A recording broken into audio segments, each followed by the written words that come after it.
Welcome, folks. My name is Abigail Tucker. I am a licensed psychologist in the state of Colorado, and I'm here to talk to you today about something that's really passionate for me, and that's health and wellness in public safety and criminal justice. In fact, right now, at this exact moment, I am recording from a hotel room in Omaha, Nebraska, because I am fresh off of day one attending the National Sheriff's Association conference. Really great conference, by the way. Folks did a great job. Really cool things that they're doing here. Not only did we get a chance to talk about active bystandership, which is, of course, a huge passion of mine. We'll touch on that here in a bit later. But I already attended two sessions that were really informative in kind of the science of psychology to sheriffs, and of course, also an area of passion of mine. But one of the things that I have already discovered, which takes me back to this content, that's why I so wanted to record this so we can get it out to users right away to be helpful, is that if you are a leader in a sheriff's office, in a police department, over a correctional agency, an EMS agency, fire department, PSAP, I know that you already know that there is a crisis happening. There's a mental health crisis. And even if you have not personally experienced some of the more travesties that we are seeing, death by suicide, people losing their entire career to mental health and substance use, I know that you're seeing problems in recruitment and retention because people are burnt out. They've had enough. It's a job that is often very thankless. And one of the things that I want to talk about today that I'm hearing as I'm walking around this conference is people saying, okay, yeah, I get it. I know that we're supposed to have a health and wellness program. I know we're supposed to do all this. And at the same time, I feel like I've built that and nobody is using it, right? I feel like I have these mental health programs, I've got resources, we're talking about it, and nobody is using it. And I want to actually reference an article here because I want to validate that this isn't just you. This is not just happening in your department, your leadership. This is happening all across. So give me a second here while I toss the readers on. Okay, so this is a study. It was done in 2022, published in the Frontiers of Health Services by Wright and colleagues at the University of Utah. And what they're specifically trying to address and talk about is why first responders fail to use available mental health services. So they really name the fact that despite increasing peer support teams, CISM, crisis hotline, mental health services, EAP, they're all historically underutilized. Again, I know that I'm preaching to the choir. You already know this, right? But here's what their research found is some of the key reasons why people are not taking advantage of those services. Stigma. Also, I bet none of you a huge surprise there. We'll certainly come back to that. Fear of career consequences. I want to be a little bit bold here, folks, and say, leaders, this one's sitting with you. If you know in your agency, maybe you previously experienced, maybe you're observing it, people are afraid of consequences for seeking mental health services, substance use services. You can do something about this. Right? You can review your policies. We'll talk about that here in a minute. You can talk to your mental health professionals. You can talk with your own HR department. How are you making sure that things are confidential? How are you making sure that there is a progressive plan so that people don't feel like they can't ask until it's almost already too late? How are you training supervisors to pick up on the early signs? In other words, how are you normalizing help-seeking behavior as opposed to having this perception in your organization that seeking mental health services is a death sentence? Because that is definitely a clear finding in this research. They also talk about the reluctance to seek help. That's just that general culture here of, again, stigma towards help-seeking behaviors. And something we're going to talk about here in a bit, lack of occupationally competent and tailored programs.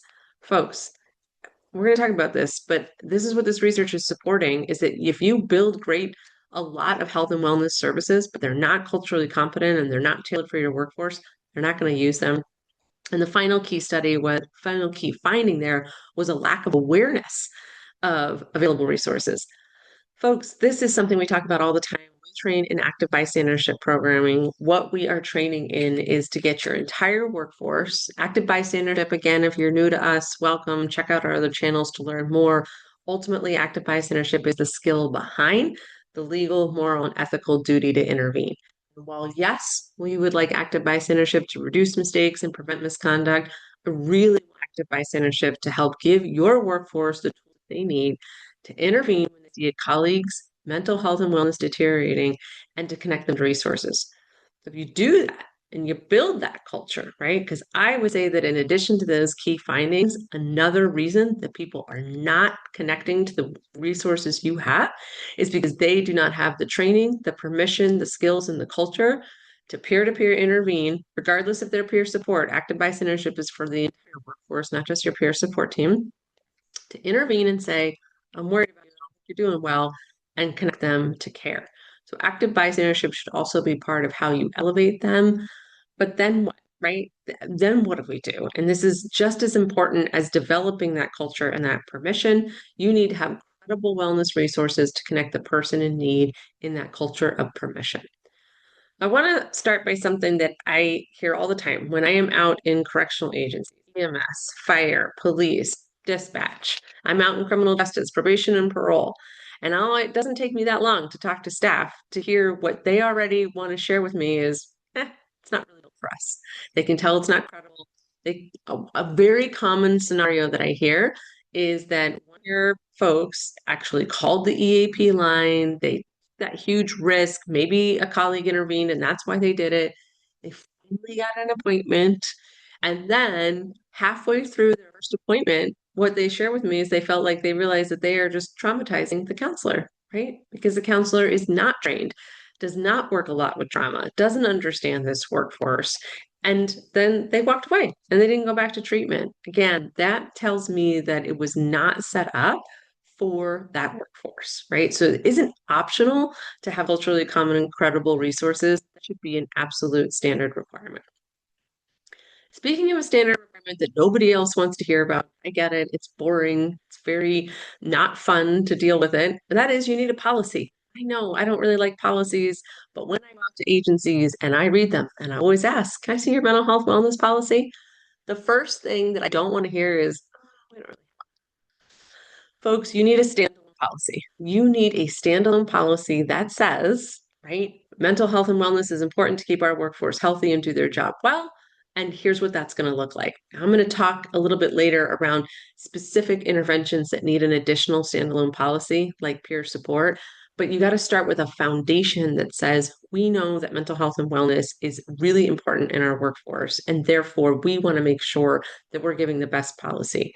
And I want to bring to you another article here, right, about why this is so incredibly important. So first, I'm going to give some example from law enforcement, then I'm going to pull in some corrections and EMS.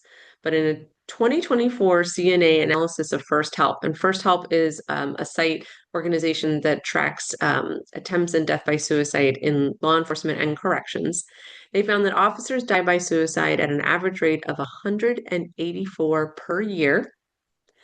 That is 54% higher suicide risk compared to the general population. Folks, that is unacceptable. That is unacceptable rate.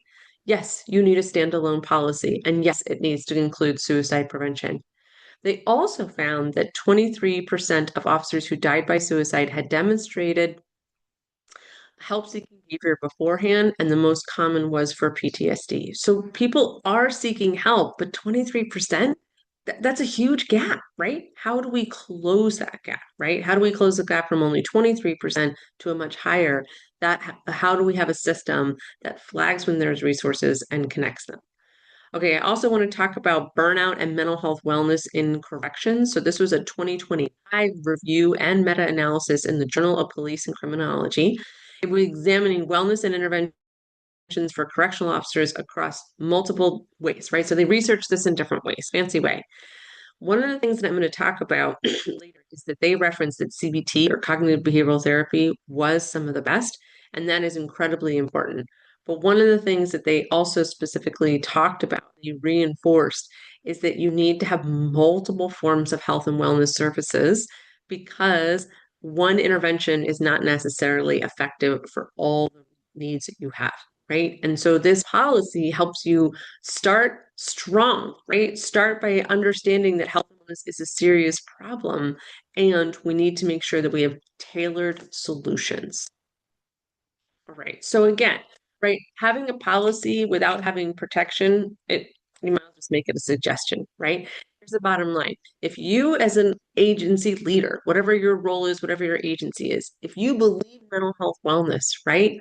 If you don't put that into policy, it could absolutely just leave when you leave, right? Policy makes it permanent, and that is how you tell your workforce that it is that important. So, in my recommendation for a standalone policy that includes the entire workforce, and I would say should include some reference to family and family and other loved ones. We'll get to that here in a minute.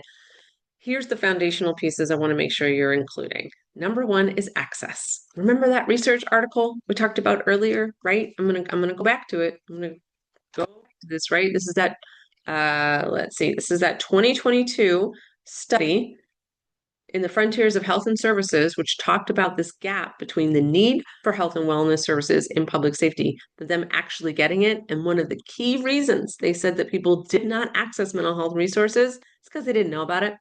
They said a lack of awareness and available resources.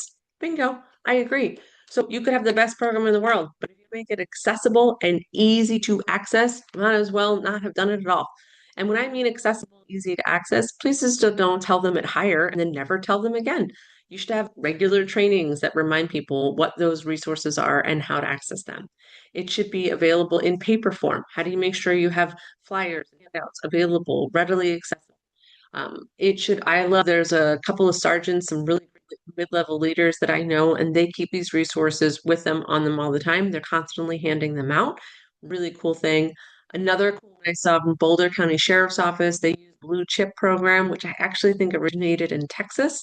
But again, it's like a challenge coin, if you will, and there's an easy way for officers to access services, right? So an easy way to pass that out. It should also be electronic. How do you have it on your share site? How do you have it in QR codes? Again, in easily accessible areas. It should be updated regularly. And how are you sharing that with your workforce, but not only them, but family and social support systems? If the family and social support systems don't know about these resources and how to access them, you are missing a key ingredient in connecting them to care. It is often loved ones who see those early signs. Give them what they need to connect your workforce to care. I'm going to come back to quality because I got a couple other specific points on that. Training. I mentioned that you need to train people on how to access mental health services. I know this sounds really obvious, but remember, there is a huge stigma, both culturally, individually, and sometimes an agency for even seeking health and wellness resources. So don't just assume that it's easy to access them. And I'm going to tell you what you should do. Step one, if you're either maybe you're a wellness coordinator, maybe you're in training, and maybe you're just a really curious leader, you should just go try to access the service yourself. Go through the whole thing, right? You should check it. How easy is it to access? How long are the wait times? How many different people did you have to talk to? And then how do you get that to where you want it to be and train accordingly to that? I want to also give a specific example about why you need to train. How many of you are using apps, right? Wellness apps. I'm going to talk about those in a minute. They're really great. You know what? I still have to ask a teenager on a regular basis how to use some of the things on my fancy dancy personal computer, aka my cell phone, right? So don't just assume your entire workforce knows how to use that app. Make sure you roll it out and you give people that access. And last but not least, because apparently I'm on a bandwagon today to tell you things that are really important, but that maybe are not fun, right? I already told you you need to have policy about health and wellness. The other thing is you need to monitor and sustain it. You cannot let it just throw it out there and see what happens. You need to monitor if it's effective. I am here to tell you that you can indeed measure whether or not your health and wellness services are working. Are they being utilized? Are they high quality? And you should do that. And then how do you grow and sustain it after that? These are some of the key aspects that should be in this standalone policy. Okay, I said I would come to quality, and here I am. So I'm actually going to go back to some of my research, though. Let me pull this up. Y'all are being so patient as I pull up these specific pieces, but this one comes to us from an EMS specific study. So they really focus particularly on EMS. You can certainly see how this transcends, though, to public safety. This is a 2022 systematic review. They looked at different types of psychological interventions specific for EMS, right? And first and foremost, just to reiterate what we talked about earlier, the prevalence rates. Prevalence rates were 11% for PTSD, definitely higher than the national average, 15% for depression, 15% for anxiety, and 27% for just general psychological distress. So a quarter of our EMS workforce is psychologically stressed. I don't know that this shocks anybody, but this should be a call to action if nothing else. So they also have a disproportionate death rate in comparison to the general public, almost twice the rate. Very concerning. This should be a huge wake-up call to us, our EMS workforce. But one of the things that they specifically called out is that they're noticing that while they absolutely saw the need for peer-supported programs in EMS, they're also seeing the need for other psychological interventions, right? I'm going to reference another study here. But what I liked about this article is that really about how I'm not bashing EAP. A lot of communities and counties, EAP is your frontline wellness. That's fantastic. But how are you working directly with them to make sure you have culturally competent clinicians who understand your EMS workforce? Because that's what the study really highlighted, is that it needs to feel accessible. And then the other study is the 2025 study, again, published in the Journal of Police and Criminology, and this was for correctional officers. But it talked about the use of cognitive behavioral therapy and those how that significantly helped people get better. Here's the thing I want to talk to you about, folks, is that what this research tells me is that when you have highly qualified people doing really good work, guess what? Your workforce gets better. Recovery is possible, treatment works, but not if you're not attending to the quality. And that's what I want to kind of hit home here today in this. We're talking about while clinical excellence and cultural competency need to come together. So let's talk about what is clinical excellence. So this means how do you make sure that your mental health providers, your substance use providers, your providers of care, how do you make sure that they're top notch, right? That they're doing that high quality we see there in those research articles. Well, first, they should be licensed. And if they're not licensed, they should be working under a licensed supervisor. It's definitely okay to hire people who are not licensed, but not if they're not getting some type of clinical supervision. So you really want to make sure about that. Second thing is, please check the state regulatory board. Every state has one, and you can go on whether it's for psychologists, licensed professional counselors, LCSWs. You can go in by credential and check the board. Have they had any complaints? And it doesn't mean that that's the be all end all. Just like in corrections and law enforcement EMS, sometimes people complain against mental health professionals and they're unfounded, right? So I wouldn't just take that, but you should know and you should have a conversation with that professional like, hey, I saw this was on your regulatory board. What's this about? And then make an informed decision. You want to check their credentials, their training, and their certificates. Here's the thing, folks. You can have a really great professional who was fantastic 20 years ago. But if they have not updated their trainings, if they don't have new certifications, if you can tell based on their resume that they are trying to continually educate and get better, if you can't tell that, you should be asking, and it should be a red flag if they haven't done it in a while. Again, same for you all, right? You wouldn't want somebody doing really important work who hasn't had the latest training. So make sure that you're asking for those. They call them CVs or resumes, but you want to look for what are their training. And you also want to look that people are getting trained in what's going to be helpful for your workforce, right? So how do they have training in trauma? Do they have training in suicide? Do they have training in substance use? And they don't have to be experts in every single one, but you should make sure that your workforce has access to all of those, right? So I myself have had some training in substance use. I am not an expert, right? I definitely have a lot more expertise in suicide and suicide prevention, right? I know some really great folks who are trained in EMDR, desensitization reprocessing theory, gold standard for trauma. I certainly do cognitive behavioral trauma work, but depending on the case, I will refer to somebody who's better than me. That's what you're supposed to do when you're a clinically competent treatment provider. You know what you're good at and you know how to refer if it's something that needs more. Okay, but step two is culturally competent. Remember we talked about that in the research, right? They said they can tell when it hasn't been designed for them, right? That goes back to that 2022 study. I'm going to find it again because I think it's so important. We all know that this is in the research. It's not just you. That one of the key reasons people had needs but didn't reach out. Here's another one. Lack of occupationally competent and tailored programs. Fancy schmancy for staying, I can tell this therapist doesn't know anything about being a first responder, right? Because if they are given sleep hygiene that only works for people who never do shift work, that's not going to be very helpful. If they themselves are traumatized by the level of trauma that your workforce is exposed to, that's not going to be helpful, right? So here's some things that you should know. How do you make sure that these people know how to do acute, right? Your folks are also, they may need some general outpatient that could be incredibly helpful, but you want to make sure that you have providers who understand what it's like when it's a crisis, that they are trained in suicide assessment and how to respond to suicide, that they understand when it's another type of mental health crisis and what to do about it. So if your in-house psychologist has only ever worked in a really cozy, plush outpatient setting, and they've never had to deal with somebody who's psychotic or who is suicidal or is having a substance use crisis, then they're not going to be the best fit for your organization. However, are they willing to learn?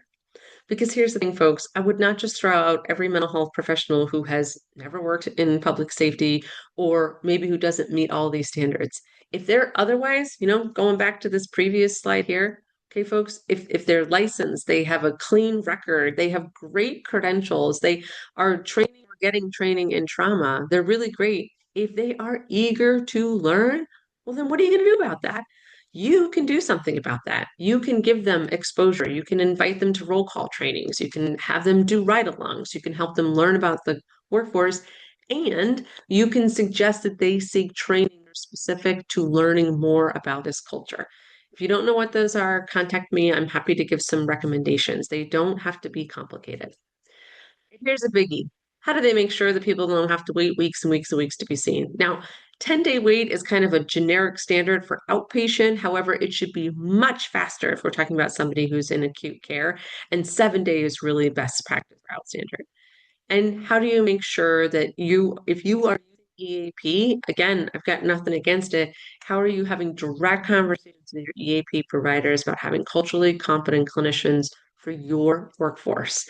Because the effort that you take to find that out and help develop that pathway will go so long for helping your workforce get what they need. So, not all resources are created equal. We kind of talked about that, right? Like not every clinician is made for this work. So how do you do that? But also, not all resources meet the need. One of those research articles talked about that. It talked about how people had peer support, but let's see, I'm going to get to this. Here we go. Um, they were talking about CISM. Here it is. Thank you for your patience. Again, 2022 study. This is also Frontiers of Health Services. We talked about this article earlier. But one of the things that they talked about is that having different programs, they needed to make sure that they had a low barrier entry point, right? So the study tested a stepped telehealth model, right? And what they found is that it worked. It found an effective way for people to help seeking behavior. Sometimes the problem is not just availability of services, but awareness and trust in those services. And what that telehealth model did was it kind of help with that gap to then get people to potentially other services they need. And so the point I want to make on this slide is ask your people what they need, right? If they're willing to use apps, if they're willing to use a telehealth model because they don't want to have to go tell their supervisor that they need some mental health, fantastic. And a great way to ask your workforce about what it is they need is you should survey them. If I come in and I audit a public safety or criminal justice agency and they're asking me to evaluate the benefits, pros, cons, what do they need to work on with their health and wellness, one of the first things that I like to do is an agency-wide anonymous survey. And I'm going to ask them about frequency, utilization, what do they hear from their peers, and then I'm going to list out the specific services that that agency has, and I'm going to have the workforce rank them. Folks, I would love to come out and help you, but you don't need me to do that. You can do that yourself, and you should. You should be surveying your agency on a regular basis, not just one time, but on a semi-regular basis. Maybe that's annually, maybe that's every other year. What services, what's the frequency of their use, and what are the perceptions? And then monitor and evaluate, right? Maybe you have some programs that are really shining. And so how do you give them some more resources and make them more accessible, right? And maybe you have programs that people consistently mark as low quality. You can look into that and do something about it. Okay, so I talked about how you had to have a policy, a standalone policy about mental health in your agency. And then this is huge. We want to make sure that when we're building active bystandership cultures and we're training people about how to identify harm, including harm they see and the deteriorating wellness of their peers, We want to train them that in active bystandership, and we want to give them the skills that they need to intervene and connect them to care. And step one as a leader, if you don't already have this, is a standalone policy. But I'd also make sure that you're really looking at your policy. Remember, I talked earlier about, does that policy ensure that people have access to the services? Are they trained in it? Does it have credible health and wellness providers and services with it? And are you monitoring and sustaining it? The things I also want you to really look for, here are some must-haves. You've got to have a suicide prevention program. Folks, for those of you who are sheriff's offices and you're running jails, I know you know this already, that you need a standalone suicide prevention policy for your jail. You also need a health and wellness policy and a suicide prevention program specific for your workforce. Because remember, folks, you know what the research tells us? People working in corrections and EMS, law enforcement, and dispatch have a disproportionately higher rate of death by suicide than the general public. That is a problem. You need a specific program to that. You also need to make sure your standalone health and wellness program has access to vetted, culturally competent clinicians, and it has a critical incident response. And here's where I'd like to talk about. In much of the research, they talked about CISM, right? Critical incident stress management. That's a type of critical incident response. A lot of agencies have peer support teams that are ready to deploy for critical incident response. And you've gotten training from other organizations on how to have a culturally competent peer support team. And there's lots of other ways that people do critical incident response. What I want folks to think about is if you're listening to this and you're thinking, I'm from a small organization, we don't have those kinds of resources, you can still have in policy basics for a critical incident response program. And step one is naming what are those critical incidents that no matter what, there's going to be a response. Because if you're asking people to opt in, hit that stigma of that help seeking behavior. So, what are the incidents? Two is going to be how will you be notified? And then how will you notify others? And then what is going to be that response? It could simply be that you offer peer support. It could be that a supervisor reaches out and says, hey, this happened on your shift. I want to offer you some options. How are you doing? Do you want to talk to me? Can I connect you to other resources? There's lots of different ways, right? But you want to identify the critical incidents. You want to talk about how you're going to know they happen and notify others. And then what is going to be your response? And then how will you follow up? Because one thing that we know about this culture is people often in the immediate moment, they don't want to talk or they're not ready to talk, but it might hit them up later. How do you make sure that people are continuing to get access to services that they need following a sentinel event? And folks, there's really good policies out there. ICP, International Association of Chiefs of Police, in their psychological service section, as well as in others, they've got great policies on critical incidents. You do not need to reinvent the wheel on this, right? So there's lots of policies out there. Check them out. And how do you make sure that you have them? And how is everybody training them? And then you got to have family support systems. Folks, I'm on a mission to train all public safety and criminal justice and active bystandership. I want to prevent harm. I really want to prevent the disproportionate rate of death by suicide and psychological distress in EMS, corrections, police, dispatch. And one of the things that I know is that family support systems are often the individuals who are first noticing those signs of deterioration. If they don't know what your health and wellness services are and how to access, you are missing a huge person who is a bystander, but you've not given them what they need to be an active bystander. So make sure that your family support systems know. And I think it's fantastic when you bring them in the training time, right? When they're first getting in your organization. But how are you following up and how are you keeping them engaged and informed? And then, of course, I believe strongly that all health and wellness programs should have active bystandership training because you, as leaders, you cannot go it alone. You can't be on every shift. You can't be in every bus, in every unit. It's not possible, right? And neither can your peer support team. It can be the best peer support team in the world. They can't be available for everybody at all times. You need your entire workforce trained about how to identify when they see harm in their peers and what to do about it to connect them to care. Now, these are the nice to haves. And folks, I think these are all awesome. I mean, I would encourage you to say, like, you could have every single one of these. They're great. You know, one thing we want to reference is wellness apps. Those are becoming really popular. They are tools, not solutions. I'm going to talk about this in a minute. They're very important tools. They can serve a great role, but they don't constitute as an entire mental health and wellness program. Certainly, I love it when I visit places and they've got on-site gyms and ways that people can stay fit and healthy and well, fantastic. We know there's a huge connection between our physical health and our mental health. So fantastic when you're offering that. Financial health and wellness resources. Something really stresses people out when they've been working in a job for 20, 30, 35 plus years and they're facing retirement and they don't know what they're going to do about that. How do you prevent that psychological stress? Wellness checks. Going to talk about those here in a minute, but they're becoming more and more popular. Nutrition and sleep hygiene. Certainly, I would strongly suggest checking out my friend Dr. Lee Tanner's book. If for a Drug is her book. It's a great book about sleep, specifically for people working in public safety and criminal justice. Nutrition. There is a lot of new research now that talks about the connection between what we're eating and the health of what we're putting into our body and the connection to mental health. So, how are you making that at least educating awareness? Those are great. And of course, we talked about an internal peer support program. These are all great programs. I also would say something I would consider is faith-based services. And I always like to survey in organizations, is this a need to have or a nice to have? You decide. I would tell you ultimately your people should decide that based on what they want and need. Here's the reason that I personally would say that it is a must-have. I would say that faith-based services are must-have in public safety and criminal justice organizations in your health and wellness. And here's why. Moral injury. Moral injury is when we either witness or we're aware or we take part in ourselves actions or omissions that violate our moral code.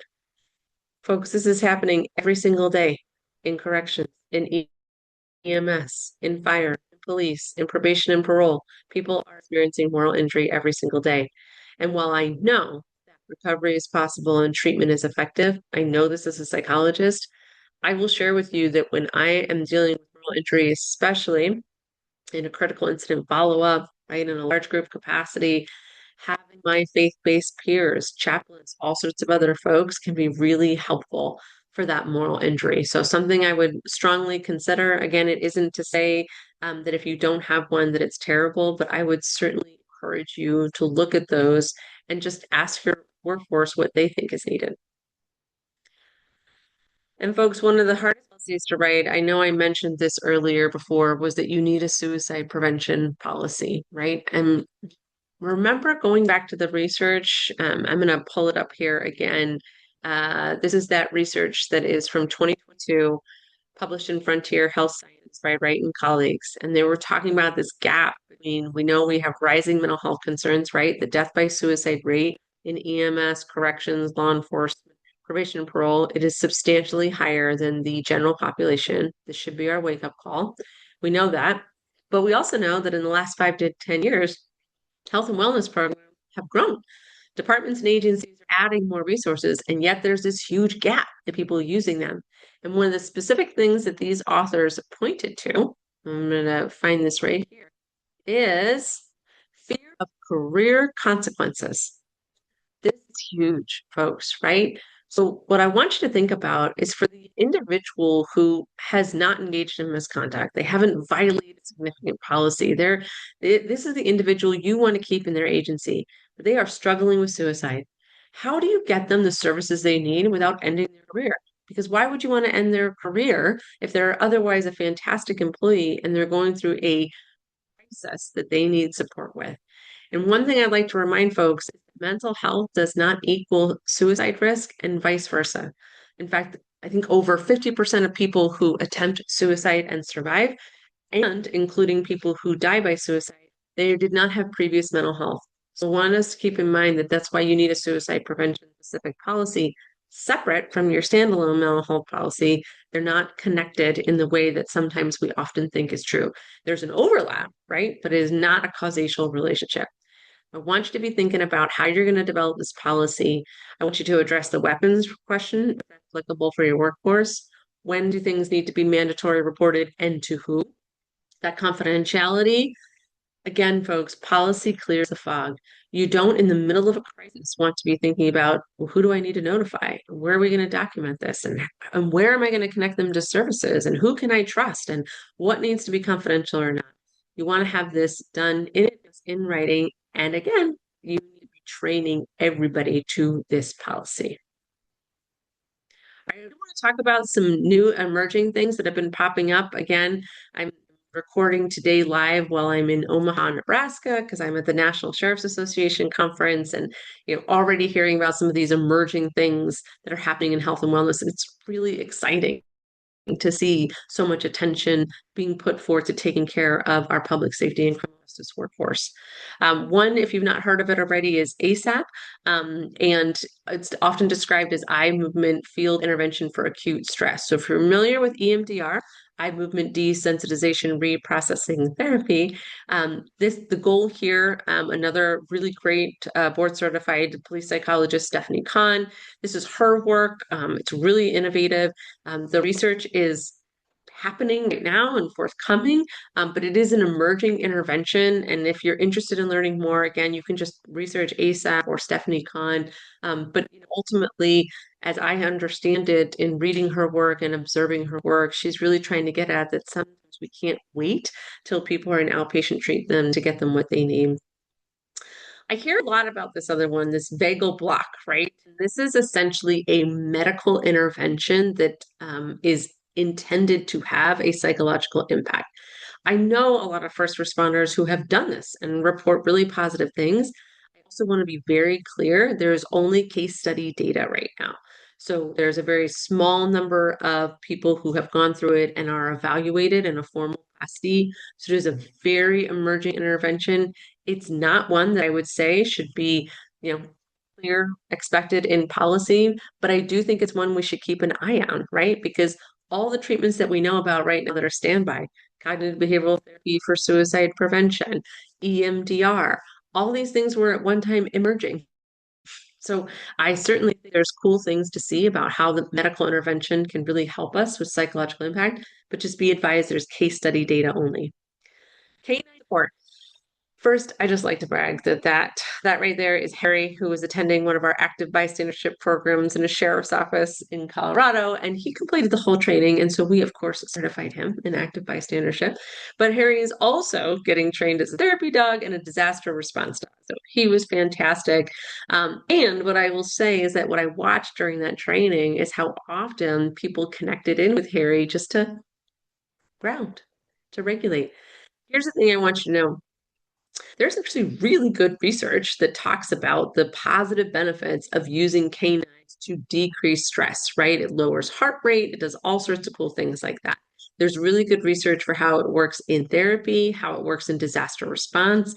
The thing we just need a little bit more research on is specifically in criminal justice and public safety settings. So I would say that you can feel pretty confident that there is research that supports the use canine facility dogs to help with the mental health and wellness of your workforce. You've got that research there. It'll probably be a lot more helpful for you all to get more programs like this when we have more research that's specific to police, public safety, corrections, and EMS. So something to consider on that for sure. And make sure that you're working with highly reputable training because you got to take care of those canines just like you would take care of your workforce. Wellness. So these are like all the new rage. In fact, I'm at a conference right now. I know there's a session on this. I'm at the National Sheriff's Association in Omaha. There's a session on wellness visits already.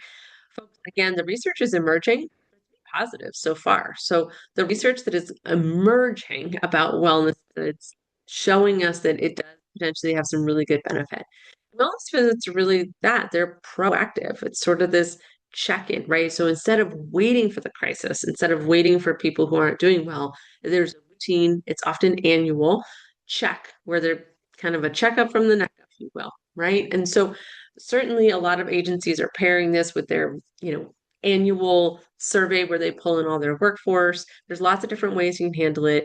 I will definitely highly recommend whether or not you're EMS, corrections, probation and parole, I would check out IACP, the International Association of Chiefs of Police Psychological Services section. They have guidelines on wellness visits. I strongly suggest you check those out. If you are doing them, just make sure you're meeting what is right now known to be best practices while we get this research emerging. And I know I mentioned earlier about wellness apps. I want to just return and put a little nugget in is that there is really good research that supports that use of wellness apps decreases that stigma for help seeking behavior. Oftentimes, it can be a form of education. Psychoeducation is what we call it. That can be really preventative and helpful.